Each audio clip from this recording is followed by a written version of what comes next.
En la cena familiar por el cumpleaños de la abuela Gabriela, organizada en el departamento de mi hermano Miguel, su hijo de 14 años, Timoteo, se acercó a mí con un vaso lleno de refresco y me lo derramó directamente sobre las rodillas. «La abuela dice que no tienes lugar aquí», gritó mirándome a los ojos. En la mesa estallaron las carcajadas. Me sequé la falda con servilletas, forcé una sonrisa y me quedé callada. Esa misma noche, retiré mi aval de su línea de crédito en el banco. Al amanecer, el remolque se llevó el auto de Miguel y exactamente a las 8 de la mañana, alguien tocó insistentemente a mi puerta. Los cumpleaños de la abuela Gabriela se habían convertido en un espectáculo de un solo actor, su consentido Timoteo, quien acaparaba más atención que la propia festejada y sus pasteles comprados en el supermercado juntos. Por lo general yo llegaba, entregaba el regalo, aguantaba el mínimo de charla social y me iba a la primera oportunidad. Pero esta vez algo me alertó ya desde la invitación telefónica. «Lucía, por favor ven», canturreó mamá con voz melosa. Timoteo preguntó si vendrías. Eso solo bastaría para que cualquier persona sensata se excusara con una enfermedad. Timoteo solo se interesaba en mí cuando planeaba algo. La vez anterior me había pedido una silla gamer para su computadora y me halagaba con cumplidos sobre mis habilidades culinarias.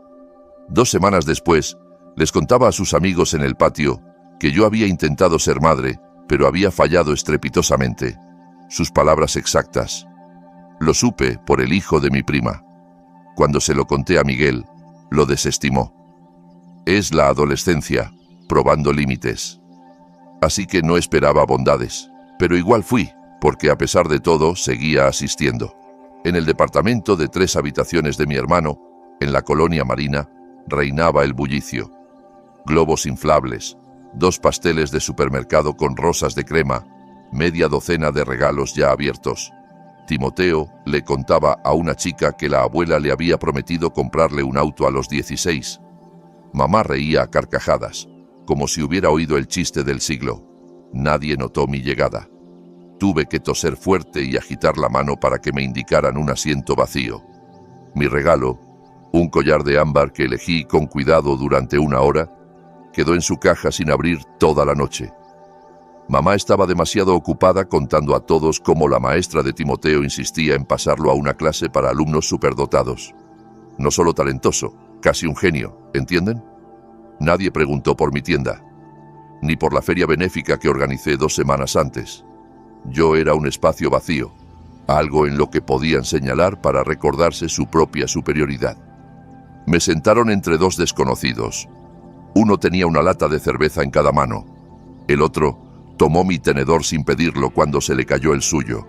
Ni siquiera protesté, solo lo dejé pasar. Había dejado pasar muchas cosas durante años, hasta que ocurrió lo que lo cambió todo. Timoteo se levantó de la mesa con un vaso lleno de refresco, se acercó con aire casual, me miró a los ojos. La abuela dice, «No tienes lugar aquí», y derramó el líquido gaseoso sobre mis rodillas. La fría y empalagosa mezcla se extendió por la falda. Mis piernas se volvieron pegajosas al instante por el azúcar. Me quedé sentada en ese charco, mientras ellos reían. Toda la mesa. Mamá se volvió hacia su amiga y comentó algo como, «Timoteo solo dice lo que piensa». Miguel hasta aplaudió. Yo secaba mis rodillas con servilletas de papel, y ellos reían aún más fuerte. Sonreí con calma, sin reacción, sin drama. Me quedé allí como si no sintiera la humillación. Después de todo lo que había vivido, meses en el hospital, entre esperanza y desesperación, sosteniendo a mi hija moribunda en brazos, esa travesura infantil con el refresco parecía tan insignificante. Y precisamente por eso, fue la gota que colmó el vaso. Porque, aún sabiendo de mi dolor, seguían viéndome como un blanco para sus burlas. Pero dentro de mí, algo se transformó. No era ofensa, ni siquiera ira. Era una claridad absoluta. No me querían allí, nunca me habían querido. Y ahora lo habían dejado tan claro que incluso yo tuve que dejar de fingir que todo estaba bien. Esperé 5 minutos más. Me disculpé como si nada hubiera pasado. Subí a mi auto, llegué a casa y abrí la laptop. Más de 1 año atrás, Miguel me había suplicado que avalara su línea de crédito para su negocio. Me presionó con lástima. Mamá está preocupada, el negocio apenas arranca. Yo aún no me recuperaba de la pérdida de mi hija. Habían pasado solo 6 meses desde el funeral y vivía en una niebla, aceptando todo mecánicamente para que me dejaran en paz. Firmaba papeles sin leerlos, solo para quedarme sola con mi duelo. Tenía un poder que nunca usé, hasta esa noche. Retiré el aval. Envié una solicitud al banco para excluirme de la línea de crédito. Las cuentas se congelaron automáticamente. Miguel se enteró por la mañana, cuando le llamaron del banco, y a las 7:45 un remolque trabajaba bajo sus ventanas. Se llevaron el Camry, comprado 3 meses antes en leasing bajo mi aval. Exactamente a las 8, tocaron a mi puerta. Abrí y allí estaba Miguel, con esa expresión fingida de preocupación mezclada con pánico real, la que le había visto en cada error de su vida adulta. Ahora sin mamá para encubrirlo con un cheque salvador, ni yo para fingir que todo se arreglaría. Nos saludó. Directo. Tienes que arreglar esto ahora. Ni buenos días, ni mención al refresco de ayer, ni alusión a cómo toda la mesa se rió de mí como de un payaso invitado. Me extendió un fajo de papeles. La línea está congelada. En el banco dicen que el aval se retiró. Si no encuentro reemplazo, todo se va al diablo. No podré pagar el alquiler del local en el centro comercial Plaza Mayor. Las tarjetas de crédito al límite, sin sueldo para los vendedores. La póliza médica de mamá vence. Timoteo tiene que pagar la inscripción al club de fútbol en una semana. Me apoyé en el marco de la puerta. Silencio. Su voz cambió. Hiciste esto por esa broma tonta.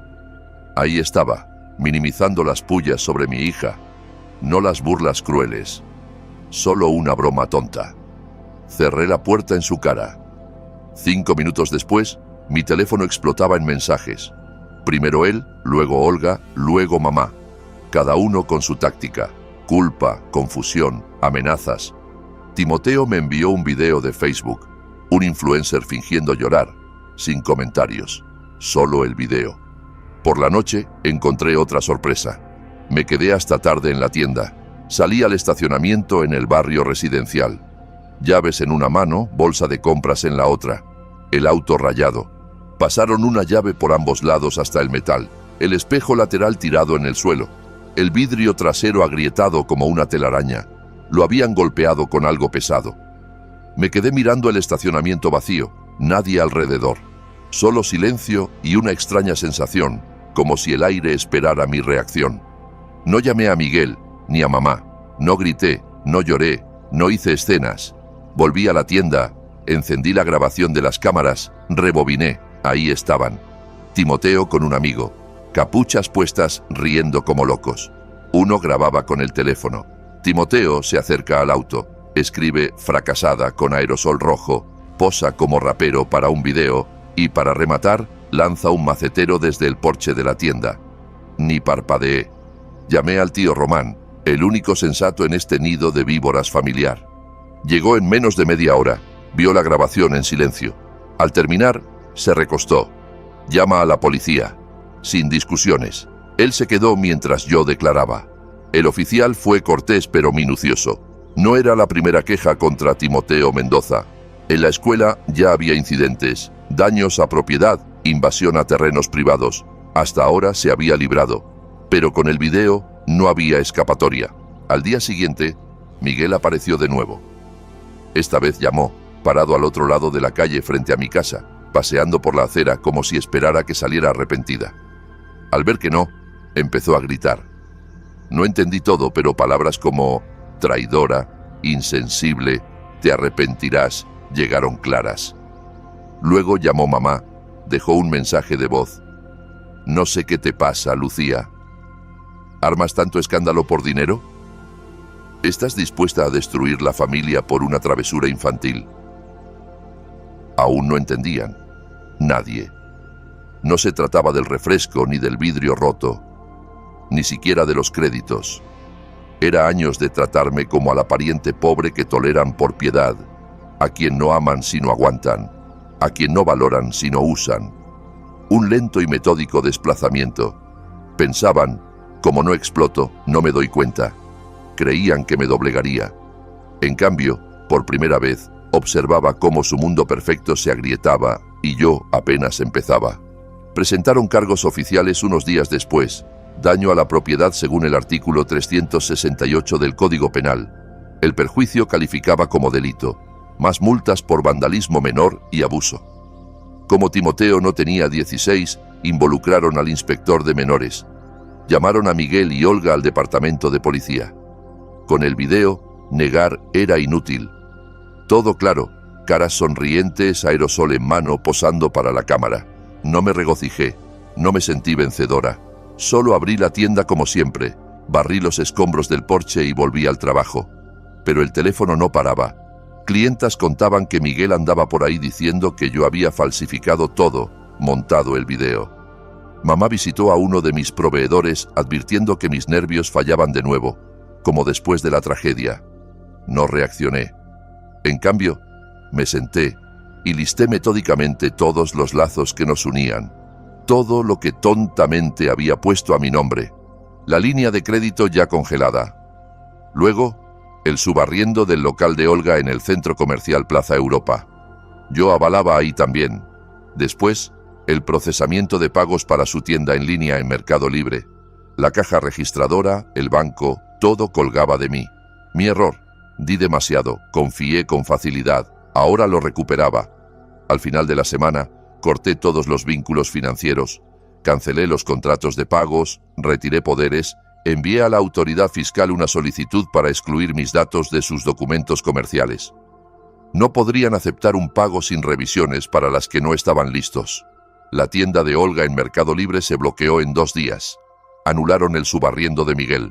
Colgaron un aviso de terminación en la puerta. Llamó todo el día, dejó mensajes de voz, ruegos, amenazas. Al final, casi lloraba. Mamá también llamó. El tono cambió. Estás destruyendo la familia. Papá no querría esto. Gracioso. Papá fue el único que me vio como persona, no como pista de aterrizaje de emergencia. Y entonces lo entendí. Creían que lo que construyeron era suyo. Actuaban como si yo tuviera suerte de estar cerca. Pero la verdad era que todo se sostenía en mí. Mis esfuerzos, mi firma, mi reputación, mi riesgo. Nunca lo valoraron porque admitirlo significaba reconocer mi fuerza.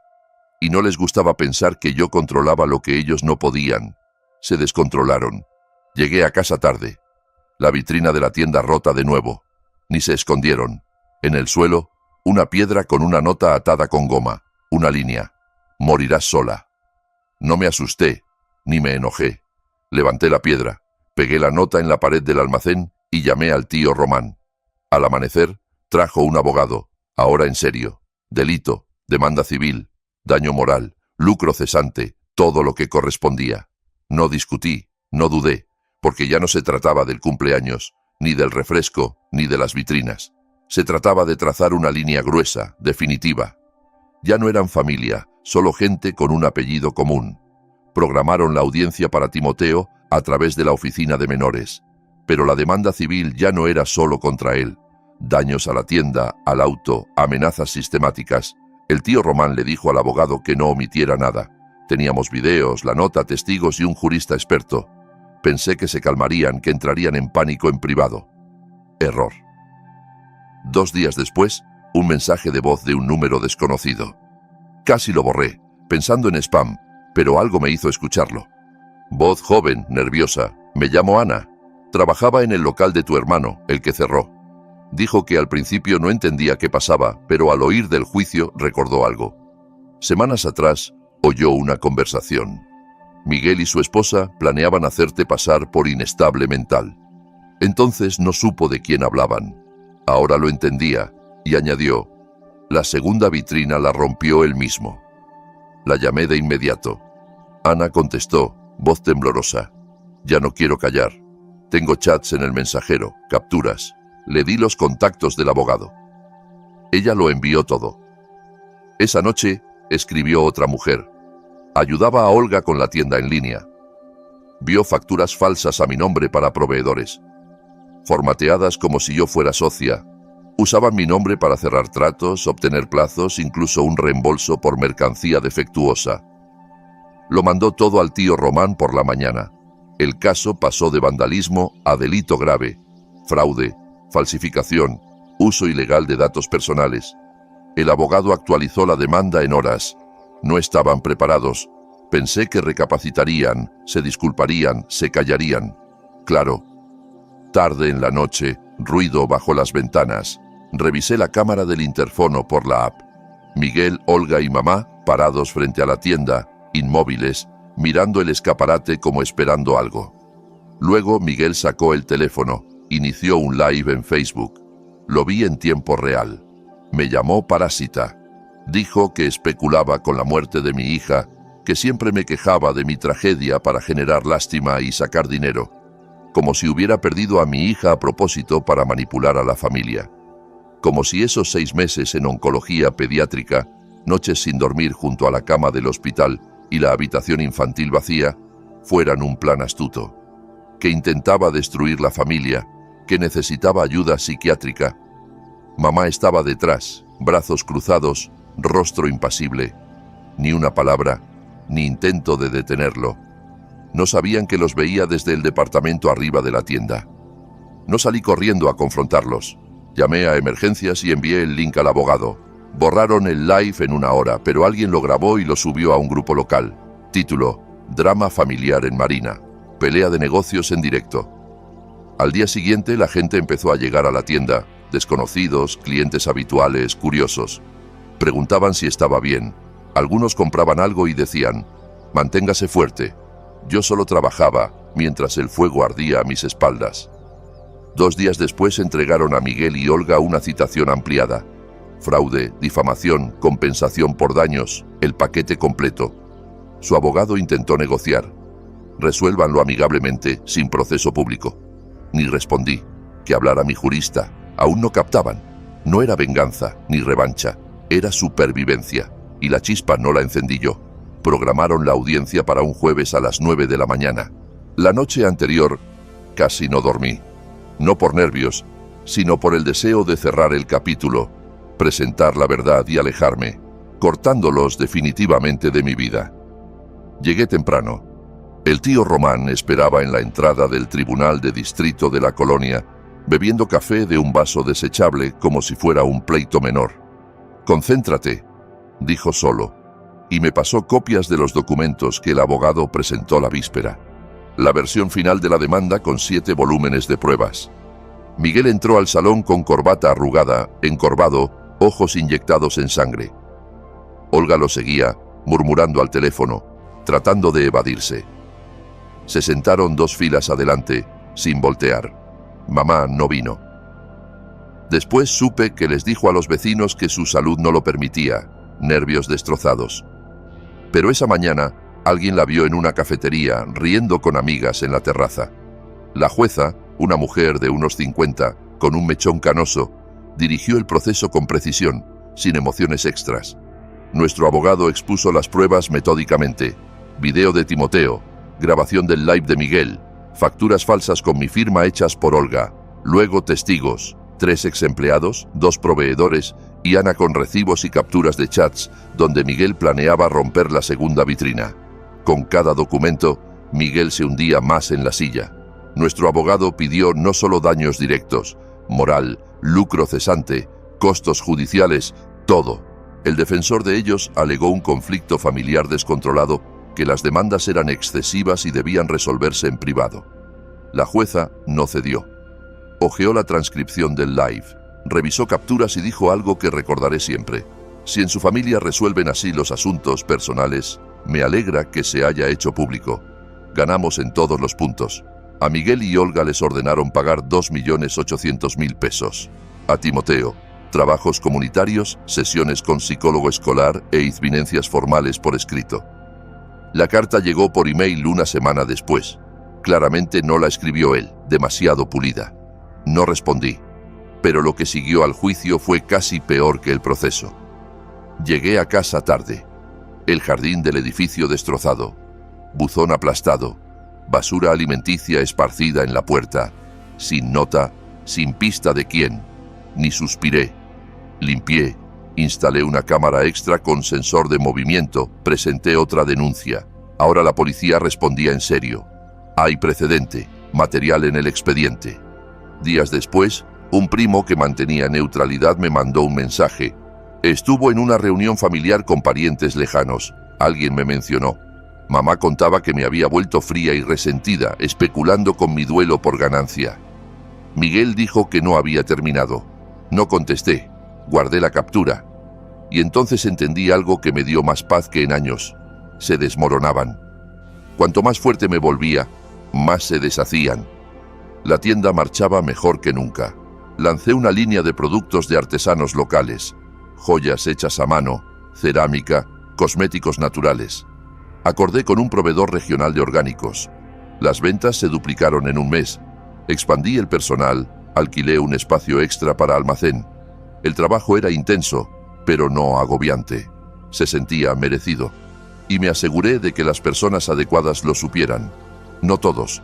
Quienes llamaban en cumpleaños vinieron al funeral de mi hija sin recordatorios. Se sentaron a mi lado sin frases cliché como «todo pasa por algo» o «Dios se lleva a los mejores». Esos pocos que entendían que a veces basta con estar presente sin consejos para distraerme o tener otro hijo pronto. Les conté del crecimiento, de la nota en la revista Cuarto de Negocios, de la nominación a Empresaria del Año por la Cámara de Comercio. Como al pasar, sin alardear, solo hechos. Sabía que lo esparcirían y sabía que eso los carcomía, porque años enteros me machacaron con que sin su aprobación, apoyo o apellido, me hundiría. Ahora estaban fuera. Y lo peor para ellos, a mí me iba genial. Pasaron meses. La tienda prosperaba. Ya no miraba sobre el hombro. Cámaras activas, cerraduras reforzadas, pero esa tensión se había ido. Silencio, como despertar y encontrar que el ruido en la cabeza cesó. No oía de Miguel desde el juicio. Olga me bloqueó en redes. Timoteo desapareció de internet. Cuentas privadas o cerradas.